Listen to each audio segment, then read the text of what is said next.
राजीव, जातिगत जनगणना के बाद अब ये पूरा मामला जाति को लेकर यहां पर जिस तरह से जो बहस, जो आरोप प्रत्यारोप का दौर चल रहा है, अब जाति पर आ गया है।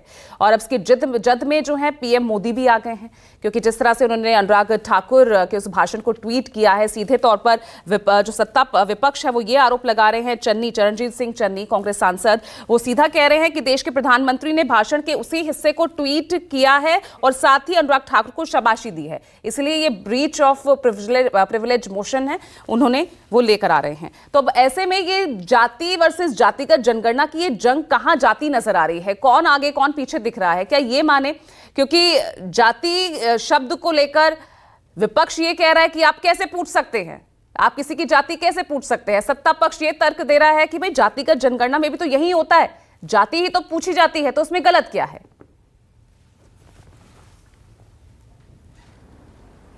देखिए, जो ये विवाद हुआ है पूजा, इसके कई पहलू हैं। पहली बात तो ये कि प्रधानमंत्री ने जो ट्वीट किया है वो अनुराग ठाकुर का पूरा 46 मिनट का जो भाषण है वो पूरा ट्वीट किया है। तो उसमें ये कहना कि वो अंश ट्वीट किया है जिस पर विपक्ष को आपत्ति है, जो एक्सपंज कर दिया गया है, तो वो पूरा का पूरा भाषण प्रधानमंत्री ने अनुराग ठाकुर का ट्वीट किया।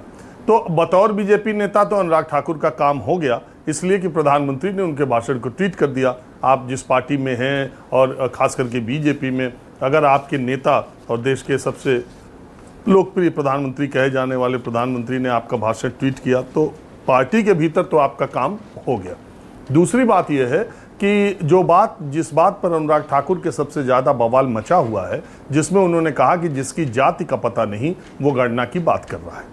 अब इसको लेकर के विपक्ष ने जो बात कही है और विपक्ष बार बार इसको लेकर हमलावर है कि अनुराग ठाकुर ने ये बात, देखिए इसमें कोई दो राय नहीं कि आप मेरी जाति पूछें तो इसमें कोई मुझे ऐतराज़ नहीं हो सकता, लेकिन अगर आप मुझसे ये कहते हैं कि मेरी जाति का पता नहीं तो ये अपमानजनक है, ये अपमानजनक बयान है। किसी के बारे में अगर ये कहा जाए कि आपकी जाति का पता नहीं, आपके धर्म का पता नहीं, आप पूछ सकते हैं कि आपका धर्म क्या है, आपकी जाति क्या है, और ये बताने वाले पर निर्भर करता है कि वो क्या जवाब देता है। तो ये अपमानजनक बयान माना जाएगा। लेकिन दूसरा पहलू, ये जातिगत जनगणना को जोड़कर अगर देखा जाए तो देखिए पूजा, इसमें समय समय पर सब पार्टियों ने अपने अपने तरह से सहूलियत की सियासत की है। कांग्रेस पार्टी ने 2011 में जातिगत जनगणना जब कराई थी तो उसके बाद उसने 3 सालों में सार्वजनिक क्यों नहीं किए आंकड़े? फरवरी अभी जो कर्नाटक में है उसमें लेकर के, कर्नाटक में जातिगत जनगणना हुई, उसको लेकर के क्यों नहीं अभी तक कोई फैसला हो पाया? बिहार, तो ये तो कांग्रेस का बात। भारतीय जनता पार्टी की जहां तक बात है, पहली बार संसद में, लोकसभा में बीजेपी के ही सांसद गोपीनाथ मुंडे ने जातिगत जनगणना की बात की थी और उस समय उनकी पार्टी और दूसरे पार्टी के लोगों ने इसका सपोर्ट किया था, जिसके दबाव में ही मनमोहन सिंह सरकार ने जातिगत जनगणना की बात की थी 2011 में। अब जहां तक भारतीय जनता पार्टी का सवाल है, जब भारतीय जनता पार्टी बीजेपी जब बिहार में नीतीश कुमार और तेजस्वी ने जातिगत जनगणना की बात तेज की तो भारतीय जनता पार्टी ने उसमें हामी मिला दी और उनके साथ कदम दर कदम चल करके कहा कि नहीं, जातिगत जनगणना के तो साथ खड़े हैं हम। उसका नतीजा क्या हुआ? जातिगत जनगणना के बाद निश्चित तौर पर आपको आरक्षण की सीमा में फेरबदल करना है, उसको बढ़ाना है, घटाना है। अब बढ़ाना है घटाना है का हुआ क्या? बिहार सरकार ने जो फैसला किया आरक्षण को बढ़ाने का, उसको हाई कोर्ट ने रोक लगा दी। अभी 2 दिन पहले सुप्रीम कोर्ट ने रोक लगा दी। अब तीसरी बात आती है कि 2011 में जनगणना के बाद 2021 में देश की जनगणना होनी थी। कोरोना की वजह से वो जनगणना नहीं हो पाई। दुनिया के बहुत सारे मुल्कों में जो कोरोना की वजह से जनगणना नहीं हुई थी, कम से कम 50 से ज़्यादा देशों में वो जनगणना हो गई। 2024 चल रहा है और 21 की जनगणना की अभी कोई सुगबुगाहट दिखाई भी नहीं दे रही।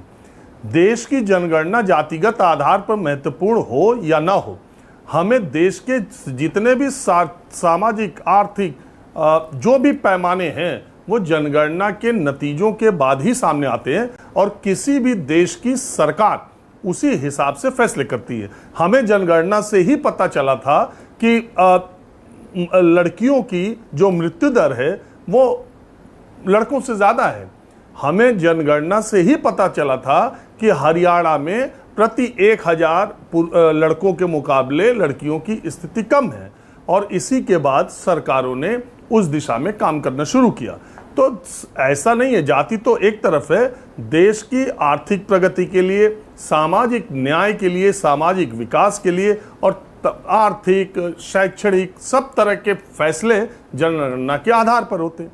जो नई संसद भारतीय जनता पार्टी या एनडीए की सरकार या प्रधानमंत्री ने नई संसद बनवाने का फैसला किया, उसका सबसे बड़ा कारण क्या है? उसका सबसे बड़ा कारण यह है कि अब नए परिसीमन के बाद लोकसभा सदस्यों की संख्या ज्यादा हो जाएगी, करीब करीब 1/3 ज्यादा हो सकती है। पुरानी संसद में, लोकसभा में उतने लोगों के बैठने की व्यवस्था नहीं थी। परिसीमन कब होगा? वो भी जनगणना के बाद ही होगा। तो पहला सवाल तो यह है कि देश में जनगणना कब शुरू होगी? 14 साल करीब करीब होने को है, तो अब जनगणना शुरू होनी चाहिए। दूसरी बात, जातिगत जनगणना का मामला पूरे तौर पर राजनीतिक है, और ये राजनीतिक है और वक्त की ज़रूरत भी इस मायने में है कि देश में अभी तक कायदे से अदर बैकवर्ड क्लास की या बैकवर्ड क्लास की, SC ST के तो मोटे तौर पे पता है, और अल्पसंख्यकों की भी मोटे तौर पर पता है, लेकिन असली और सही तस्वीर तब सामने आएगी जब देश में जनगणना होगी कि वास्तव में OBCs का, बैकवर्ड्स का कितना रिप्रेजेंटेशन है, और नौकरियों में, सियासत में, तमाम।